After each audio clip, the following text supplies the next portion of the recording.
These were storm reports just from what happened this morning. All of these were either flooding due to rain or some wind gust damage or lightning strike damage. It was pretty widespread across the region. Some of the rainfall amounts that we had: Framingham over 4.5, Belmont about 4.5, New Bedford 4 inches, West Peabody just about 3.5, Boston's official is at 2.5. The rain has moved offshore, that's the good news, but it's not that far offshore. There's a front lying right here, and little ripples of low pressure are going to move along it. For tomorrow, most of us will probably stay dry, but extreme southeastern Mass and the Cape might be right on the northern edge of the rain. Then it may build back up to about Boston and the Pike either overnight tomorrow night or Friday. It's cooled down some. It's 63 in Boston. The wind is northwest at 14. There's an active breeze. The air is drying out, especially in the low levels, down into the 50s, even 48 in Pittsfield right now. The dew points have dropped way down, so the muggy air has left, and in that sense, that tropical feel won't be back for a while, that's for sure.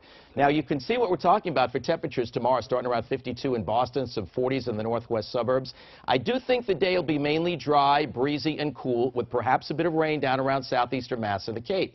There may even be some sun, especially north and west of Boston. Far northern New England might even have some bright sunshine. But it's still going to be breezy, and it's going to be windy for the next few days along the coast, because we have big high pressure to the north, and then we have the hurricane way to the south. It isn't so much that. It is between this front with ripples of low pressure and that high pressure area.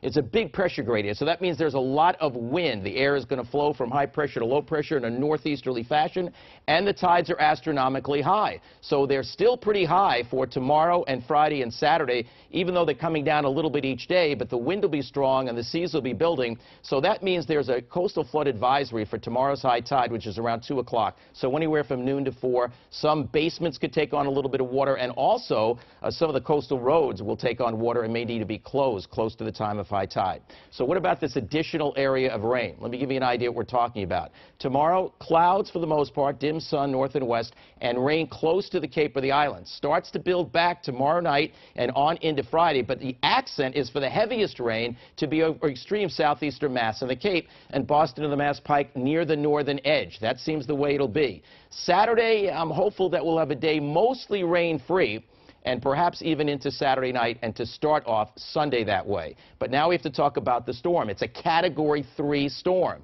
Now, when we talk about the track, it could even become a Category 4, but probably then back to a 3, and roughly an estimate of a Category 2 when I think it reaches roughly the Carolina coast, which is the most likely scenario. Remember, this is a cone. It could be even as far down as here, and I think it's more likely to be more like that. And the reason I'm talking about that is because you see most of our models curl it in. And the reason they curl it in is there's the circulation in the southeast that probably will draw the storm to it. There's still a remote chance that it won't get captured by this. And if that happens, then it'll stay a little more to the north and east. Either way, we don't get a direct hit. But if it does go to the Carolinas, then it weakens, and whatever is left of it comes up to give us some additional wind and rain at the tail end of the weekend or early next week. All right, here's a look at the next 7 days for you. I do want you to note that we are talking about gusty winds along the coast. Check out some of the winds here, as you see, on Friday. And this is not only going to be the case Friday, it's going to be gusty tomorrow, but Friday may be a little bit stronger. And those gusty winds will still continue on into the weekend, but at least the astronomical tides will be lowering.